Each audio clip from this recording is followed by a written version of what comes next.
皆さんこんにちは。大麻は医療品として病気の治療薬、嗜好品としてはストレス解消などに使われ、様々な効果があることが分かってきています。これらのような使用例は皆さんも知っているかと思いますが、大麻には他の効果もあることを知っているでしょうか。それは大麻が暴力をなくせるという効果で、実際に効果があると研究で証明されています。そこで今回は大麻と暴力に関する研究と大麻と暴力の関係性を紹介していきます。まずは大麻によって夫婦間の暴力が減ったという研究を紹介します。2014年に発表された論文がこちらです。結婚後9年以上にわたって夫婦を調査した結果、夫婦の大麻使用は夫婦間の暴力と逆相関する。この論文では634組の夫婦を対象として結婚後9年以上にわたって夫婦間の暴力に関して調査を行いました。その結果、夫婦での大麻使用頻度が多いほど夫による暴力が減ったということでした。また妻による暴力も大麻によって減ることも分かりました。そして最も夫婦間暴力が少なくなるのは夫と妻が双方とも大麻を使用した場合という結果となりました。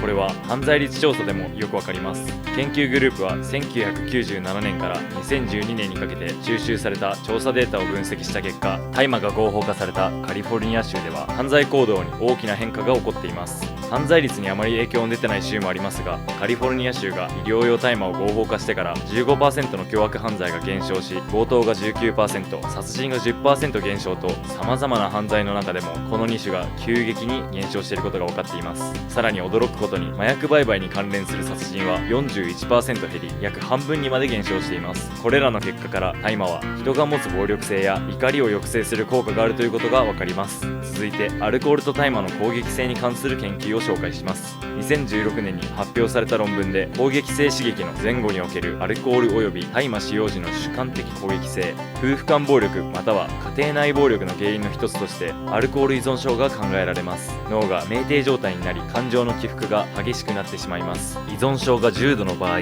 常にアルコールを摂取していることが多く、脳は常に酩酊状態であるため、さらに夫婦間暴力や家庭内暴力を振るったり、酔った勢いでなんてニュースもありますが、考えられない行動をしてしまうことがあります。この論文ではアルコールと大麻の酩酊状態においての攻撃性を調査しました。調査方法としては、アルコールや大麻で酩酊状態になった人に対して、その人たちが怒ってしまうような行動をとります。怒らせるような行動を見た被験者の体内にある怒りに関する物質がどのように変化するかというのを検証したものです。結果としては、アルコールで酩酊状態になった人の怒りに関する物質は増加し、大麻で酩酊状態になった人の怒りに関する物質は減少しました。アルコールには怒りを増加させる効果があり、大麻には怒りを抑制させる効果があるということです。この結果から大麻はアルコールや他の薬物と違い、人の暴力性や攻撃性を抑えることが分かります。要するに大麻は人に危害を加えるような有害なものではないということです。それではなぜ大麻で喧嘩や暴力が抑制されるのでしょうか。大麻研究は発展途上で、人に対しての作用や影響の全容は未だ解明されていません。そのため明確なことは言えませんが、現在分かっている作用などから読み解いていきましょう。喧嘩や暴力は人の怒りが関係してきます。まずはそこから見ていきましょう。人が怒りを感じるときは必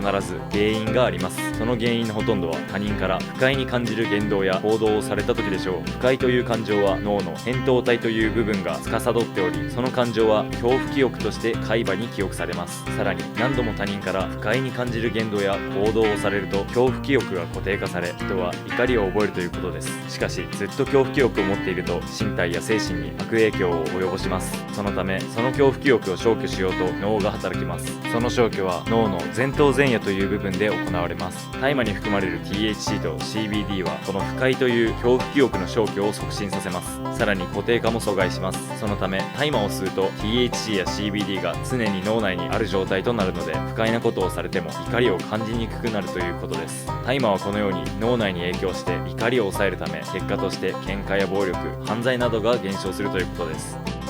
最後にまとめです。大麻と暴力の関係性を分かっていただけたでしょうか。大麻はリラックス効果や鎮痛作用だけでなく、人の怒りという感情もコントロールしてくれる鎮静作用があります。大麻が合法化されれば、傷害や殺人などの暴力犯罪を減少させる効果があるでしょう。また夫婦間暴力や家庭内暴力、児童虐待などもきっと減少するはずです。家庭内暴力や児童虐待が問題と言われている日本ですが、もしかしたら大麻が日本の救世主になってくれるかもしれません。